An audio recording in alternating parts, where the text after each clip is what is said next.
Welcome everyone to our new podcast, our show, Immigrant Bazaar. It's a channel for immigrants by immigrants, and we talk about the things that matter most to fresh immigrants in the United States. As usual, your hosts are myself, Anwar, and Bahram. Thank you, Bahram. And today we actually have a very interesting guest who we think that fresh immigrants can benefit a lot from. His name is Ulughbek Nurmukhammedov, and he's an assistant professor of TESL, teaching English as a second language.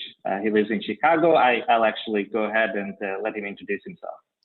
Assalamu alaikum, guys. First of all, such a wonderful initiative, Immigrant Bazaar, right? Your podcast, I'm sure it can be helpful for many people. So thanks for the solemn introduction. So my name is Ulughbek Nurmukhammedov. I'm an assistant professor of TESL at Northeastern Illinois University, which is located in Chicago. And I've been working as an assistant professor in the university since 2016. So good to meet you with you guys. Thank you. Welcome. Thank you. Welcome. So Ulughbek, we probably have a lot of questions. When it comes to English, it's one of the first things that immigrants have to master. I don't know, even during the visa interview process, I think that's when it starts. But when you actually come here, start living, there's so much. And we actually have thought of a lot of questions, a lot of topics to discuss. And the first one and the basic one is you have a green card lottery winner, for example, who, let's say it's a lady, she's 35 years old. She used to be a teacher, but now she's in the States, geography teacher back at home.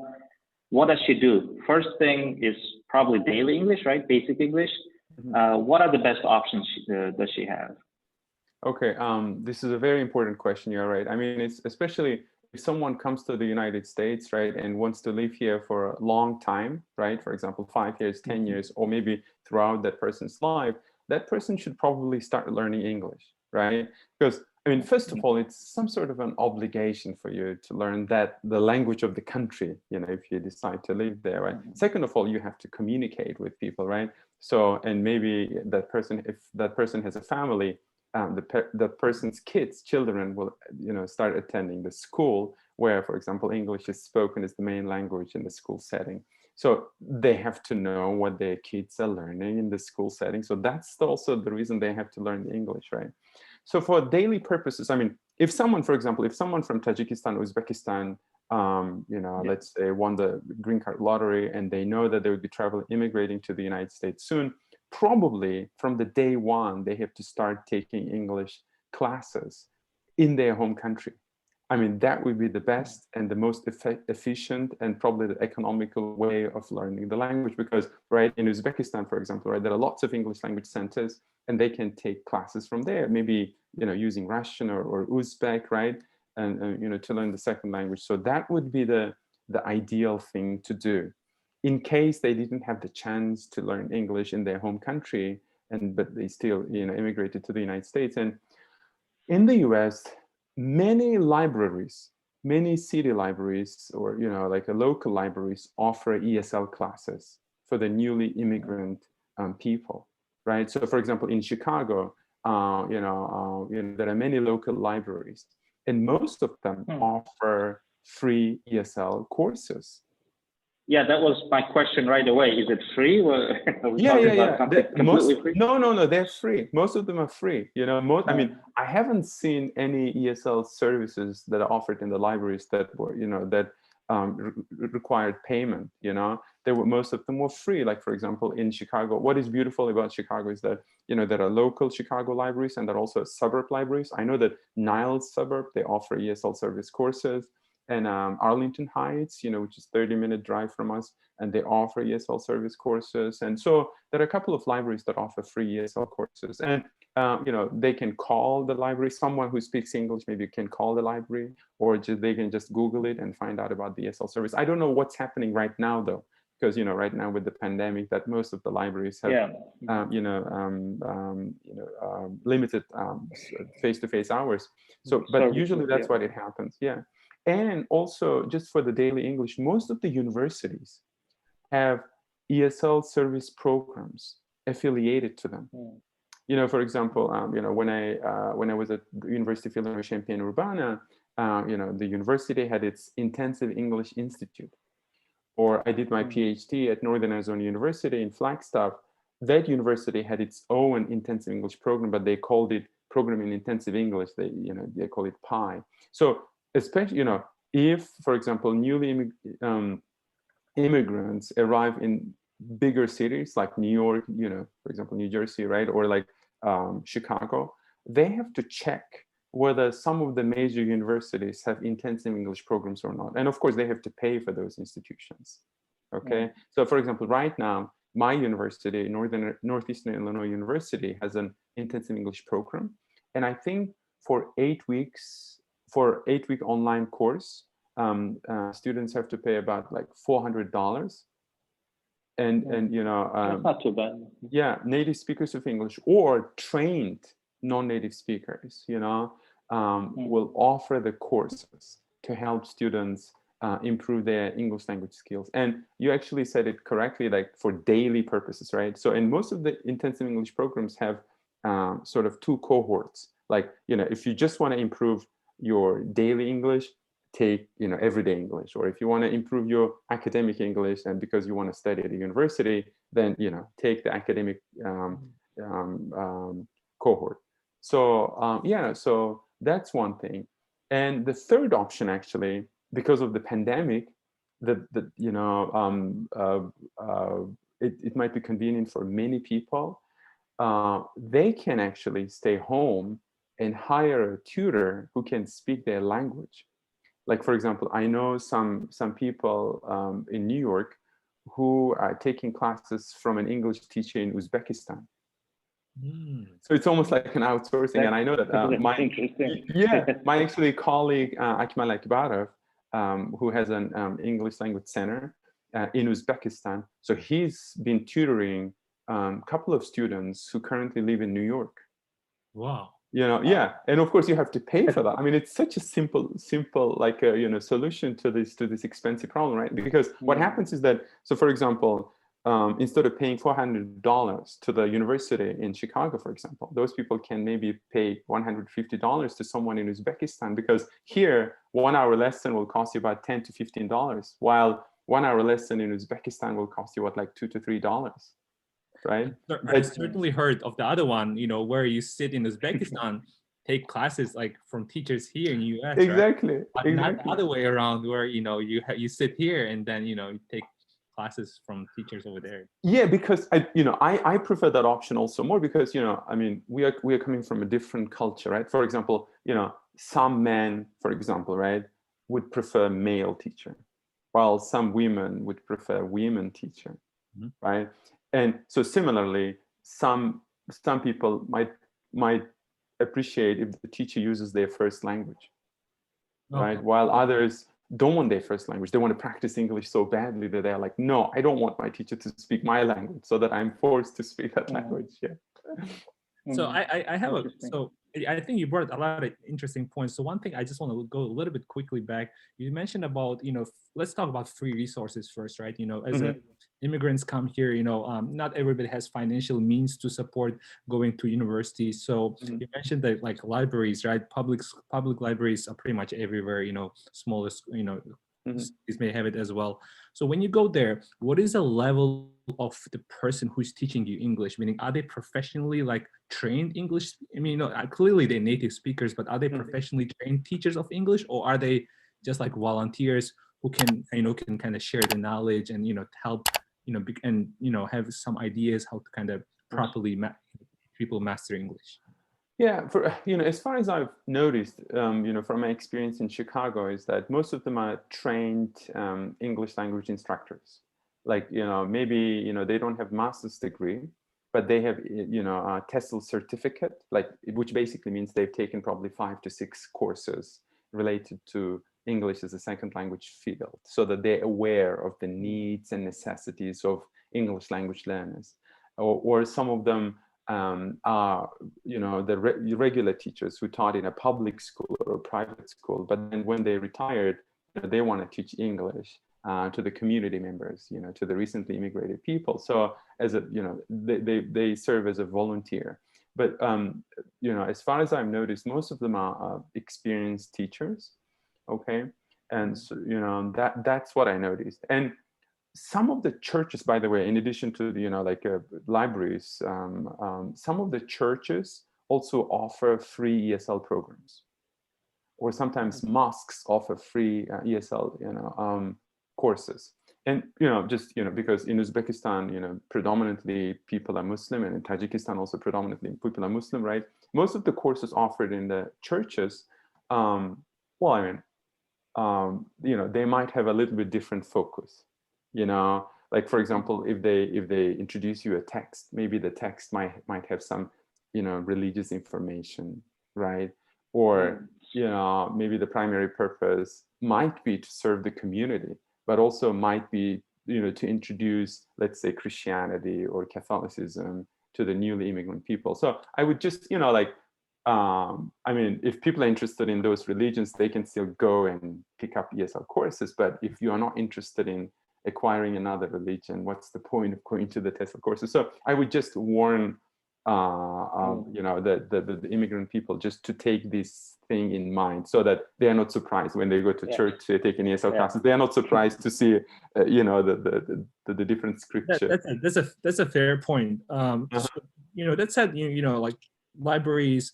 What about the age range, right? So, you may have kids who also just came here with their parents, they just came here like 78 years old, 9 years old. They don't speak English at all, they just second. Do they have different, like, in terms of age ranges, different classes for different, like for kids versus for grown-ups versus for like elderly, or is it like all in one kind of deal? Good. So, that's a very good question, by the way. That's a very good question. So most of the, like, let's say, libraries and intensive English programs affiliated to universities offer courses to adults.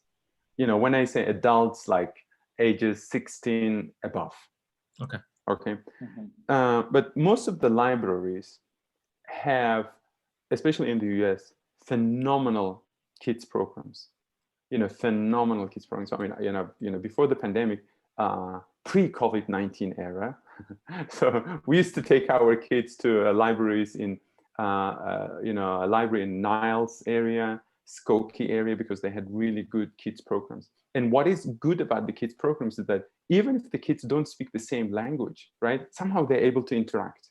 Right? We adults have a hard time interacting if we don't speak the language, but the kids have this, mashallah, right? Subhanallah, they have such a good ability to interact with each other. So, and if my advice to the newly immigrated people would be to take their children to libraries as much as they can. Libraries have a lot of programs, and for example, these two libraries that I'm mentioning to you, like Niles and Skokie libraries that are located in Chicago, that they have like their brochure or their calendar. You can know in advance what kind of programs they offer and to which age group. So I would encourage them to take their kids to those libraries so that kids can interact and listen, right, to basically varieties of English. But also, like, suppose that second grader from Tajikistan or Uzbekistan recently came to the United States, right?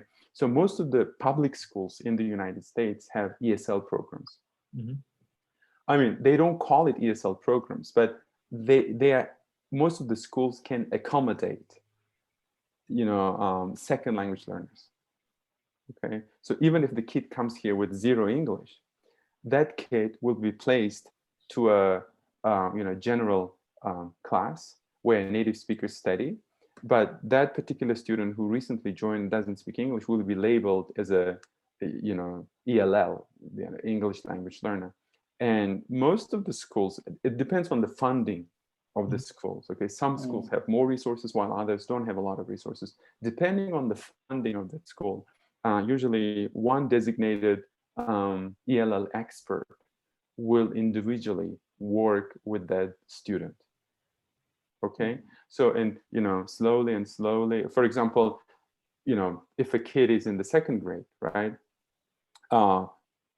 many kids in that place, in that class, will read, will go through the second grade math, will read, books designed for second graders. But that new ESL student probably will read short sentences, or like short words, and will do, maybe that second grader can still do the second grade math, right? Because math deals with numbers, not with words. But still, you have to understand some of the examples and directions. But when it comes to reading, so that ESL student will be accommodated, okay? Or they will have an additional class, or they will be presented as simplified text, right? So they will be accommodated. So and that won't affect their school standing, like the grades, for example. I mean, if you think of a middle school student or high school student who just came, they need to take, they need to get credits, for example, in high school to be able to graduate, and they took biology, I don't know, physics, and the English is not that good, and in physics you definitely need English to understand the problems, and chemistry and everything else. So how can that be accommodated? Yeah, so still, I think, if that's also a very fair question, right? So if for example parents have kids who go to middle school or high school and their English is not that good, then probably they definitely need to go to the school principal and discuss this issue. I don't know all the details, but it's an issue of fairness, right? Like maybe the kid's physics knowledge is really good and math skills are really good, but because that kid doesn't speak English or doesn't know English, that's why I cannot understand the examples or issues in the physics and math problems, right? So that's why that person, so it's an issue of fairness. And if I were the parents of the kid, I would definitely discuss this issue with the school. With the school. Yeah. Okay, so the other question, now that we spoke about, those who've been arriving here lately, right? So those who may not really have good English yet and need resources. What about people who've been here for a while, right? So they've been working in, office jobs, or, going to school, getting their degree. So professionally, to improve the English, what are the steps? What are the opportunities everybody can utilize from, by improving the English that, on daily basis, wherever, if they work in school or they work in, I don't know, doctors, offices, anywhere. Yeah. So it's that's also a really good question. I have a professor. She's also my mentor. Her name is Dr. Frederica Stoller. She's a professor of applied linguistics at Northern Arizona University.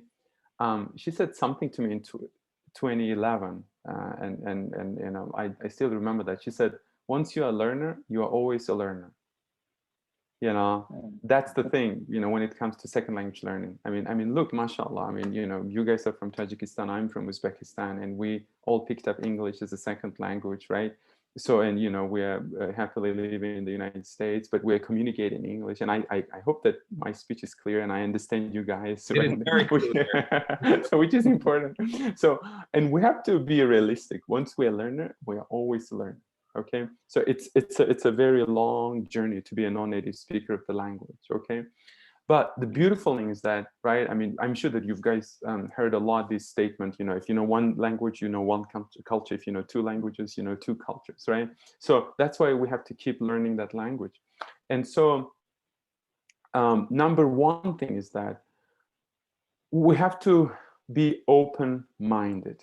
Okay, so every time we watch a movie, every time we talk to someone, if we read a book, if there is a word that we don't know, but it looks very interesting, maybe we have to look up a dictionary and learn that word. That's important, right? Or so that's one thing. And yeah, I mean, there's a Google dictionary, which is fine, but there are also learners dictionaries like Oxford, big names like Oxford Dictionary, Cambridge Learners Dictionary, Macmillan Dictionary. So, we shouldn't be shy to use those dictionaries, or even as simple as, Google Translation is okay to look up the meaning of the word. And imagine that you pick up one word a day. And if there are 7 days a week and you only work like 5 days a week, right? it basically means that on a weekly basis, you're learning 5 words, right? In 1 month, you're pretty much picking up, 20 new words. So yeah, so you have to be open, and you have to keep in mind, once you're learning, you always learn, Second thing is that sometimes when you have communication breakdowns, right? For example, you are in a Target supermarket, or you are in a Starbucks coffee shop, and you couldn't communicate your meaning across. You shouldn't be shy, or you shouldn't feel anxious saying, oh man, I'm a non-native speaker of the language, I couldn't communicate across my meaning. No, just be positive. One of the things that adults learn English slower than the kids is that because we have a lot of anxiety. We are anxious. We think too much about it. Like, for example, oh, what will Anwar think about me if I fail? Oh, what will Bahram think about me if I don't do a good job in my presentation? So that's why we're anxious. So, and that, and kids, most of the kids don't have that. They don't care. I mean, that's one of the reasons. If you present this snake to a 6-month-old, the kid wants to touch it and, grab it so tightly. So that's why we shouldn't feel anxious. And the third thing is that a lot of adults are aware of their accent.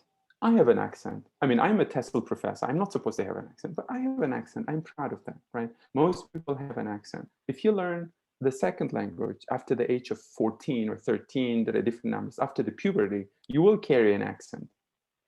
Okay, so there is something about our cognition. That's the way it works.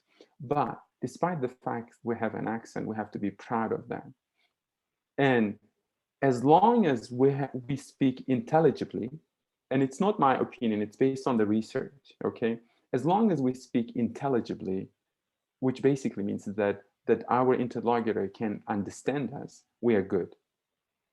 Okay, so we have to speak an intelligible language, so that when we talk, our listeners will understand us. So that's what we have to pay attention. And the fourth thing is that listen to podcasts. Really, I mean, I myself listen. There we to go. podcasts. Yeah. I myself listen to podcasts, and so for example, NPR, National Public Radio, has lots of podcasts. I mean, some of the ones I listen to is that Hidden Brain, Invisibilia, or Free Economics, right? And if people are interested in people are in academia at the university, they love some science, TED Radio Hour based on TED Talks, or How I Built These. There are lots of NPR podcasts. But one thing is that if they want to listen to podcasts, they have to know about from 4,000 to 8,000 word families. They have to know about like a 4,000 to 8,000 word families in English to be able to comprehend the words in podcasts. And out of like, I think Actually, about 100 something thousand, or how many? Well, okay. Hey, Here's there's the thing. right? Yes. Here's the thing. Usually, I mean, if you open, that's actually specific questions. So, right, in English, English has over 100,000 words, right? And because English is associated with science and academia, even more and more words are being added to the English on a daily basis, right? Usually an educated native speaker of English, when I say native speaker, I mean someone who is born and raised and in an English speaking environment, right? And someone who did bachelor's degree in English speaking university, did graduate degrees and did PhD in an English speaking university, knows between 25,000 to 40,000 word families. Okay, when I say word families, for example, the word acquire, right? Acquiring, that word has different forms, right? So acquire, acquiring, acquired, acquires, acquisition, right? So these kind of different word families. And non-native speakers of English, like let's say someone who did a PhD or master's degree in an English-speaking university, knows somewhere between 10 to 15,000 word families. Okay, but what's beautiful is that native speakers had to learn for so many years the same language, and they went through the school, and they had to learn, let's say, 25 to 40,000 word families, while we non-native speakers with 10,000 word families, we can do lots of things. Okay, so we can write papers, we can communicate, we can go to school, we can read a book, right? And of course, some books with difficulty than the others, but we are still more efficient than native speakers. Okay. Interesting. Yeah, one question related to this actually. So when we talk about professional English, it's something that I conceptually understand the level of English that I would need in a professional setting. Let's say at a company, if I want to have a presentation or I write a long memo to my colleagues, something like that. That something seems to be very difficult to measure. So when you're learning English, there are tests like TOEFL or IELTS or something like that. There's several tests for English learners. Is there anything like that? How do you measure your proficiency in that professional English, that high-level English? Yeah, so that's okay, good. So first of all, let's define IELTS and TOEFL, IBT, right? So IELTS and TOEFL are English language proficiency tests, right? In other words, if we want to know whether someone is a beginner, an intermediate, or advanced learners, so these tests will help us to measure their proficiency. And when I say proficiency, it usually includes 4 skills. So, right, reading, writing, listening, speaking, right? And of course, to know the second language, we also need to know grammar and vocabulary. But what is good about these tests is that they're integrated. Okay, like they're integrated into these 4 skills. And IELTS, is usually, it was created by the UK scholars and predominantly used for admission purposes to UK universities, while TOEFL IBT, right, is used predominantly by Northern American universities, right, US and Canada. And Canada has their own too. So now here's the thing, you're absolutely right. Like for example, and for me personally, I've never taken IELTS, but I took TOEFL IBT. But based on my observation as a linguist, as a scholar, and also as a language learner, TOEFL IBT seems to be more demanding, more difficult than IELTS. What I also notice is that TOEFL, and again, it's based on my perception. I don't work for these companies. I wish I could, because they actually pay a lot of money to their employees. So like for example, TOEFL IBT seems to be more realistic than IELTS. In other words, TOEFL IBT seems to replicate the real life academic activities that we encounter in US universities. That's what I noticed. And here's the thing, most of, like for example, and also IELTS has a band, right, like from 0 to 9, and sometimes I hear my colleagues or some students in Uzbekistan receive, let's say, obtain about score 7 or 6, and they're excited and they think that they can write articles, memos, and present in big conferences. But to be honest with you, they are not ready. And you're absolutely right? So for example, maybe that's okay for them to study at a university, right, under the supervision of some sort of professors, right? But they're still not ready, and as you said, giving a talk in front of people, which is public speaking, writing a memo, which is different from statement of purpose or response papers that we usually do at the university level, right? Or publishing an article. They are much more advanced skills, right, than what we're required to do at a university. Yeah. So that's why, if you notice that, people who went through the US education system, right, seems to be more ready. Again, not ready, seems to be a little bit more ready to give a talk in front of public, or to write a memo, and to write academic articles. And here's the thing, these are additional skills, right? You have to work hard on them, to, for example, to achieve. For example, I was never interested in grant writing, so that's why my grant writing skills are poor, right? So if I want to improve my grant writing skills, I'm going to talk to my, for example, to the chair of my program, who's gone a couple of grants, so she knows what to focus on. That's one thing I will do. Or I will just go, Google. I will Google information and type, how can I improve my, these skills. And so academic writing skills also totally different.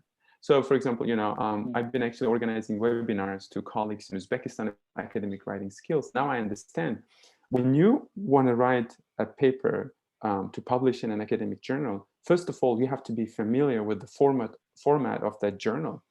Exactly, without reading an article from a journal, you cannot publish an article in that journal, right? So that's one thing. And public speaking is a totally different area, right? So you have to know your audience, right? You have to know who you're talking to, right? For example, for today's talk, I didn't prepare at all because I know that it's going to be an informal talk, so it's sort of a chit chat, right? But if I have to give a talk in front of, let's say, my university's president, I'm sure that I need to have a tie, right? I mean, I need to prepare, I need to know what I'm talking about. So that's why they're a little bit different skills. If I can give, one piece of advice would be just to talk to people who wrote memo, to talk to people who give academic presentations, to also talk to people who actually published academic articles so that they have a clear idea about the expectations. And these skills need training. Yeah, as you said initially, once a learner, always a learner. So that's what it boils down to, basically. Exactly. Like as I mentioned, if there is one thing I want to learn in 2021, I want to improve my grant writing skills. I don't know it. I mean, I published articles, I published a book, I gave several presentations, in the field, but I was never interested in, grant writing. So now I want to learn, and I have to learn. So I have a question on maybe on like a personal suggestion, I guess. So I talk to people who come here first time. They come and they say, one way to learn English for kids especially is watch a lot on YouTube. YouTube has a lot of channels, interactive things, for kids, not just only watch and learn, but also kind of just spend time, just look at, So what is your professional suggestion in terms of, to those people who say, okay, learning just watching TV, watching YouTube is enough to learn English? How true is that? How much you can get from that?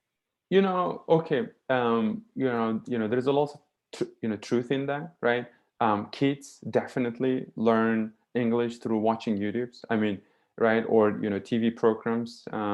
Like for example, I have a nephew who's 4-year-old in Uzbekistan, and he doesn't attend any kindergarten, but he watches a lot of Russian cartoons. And so he started picking up some words from Russian cartoons.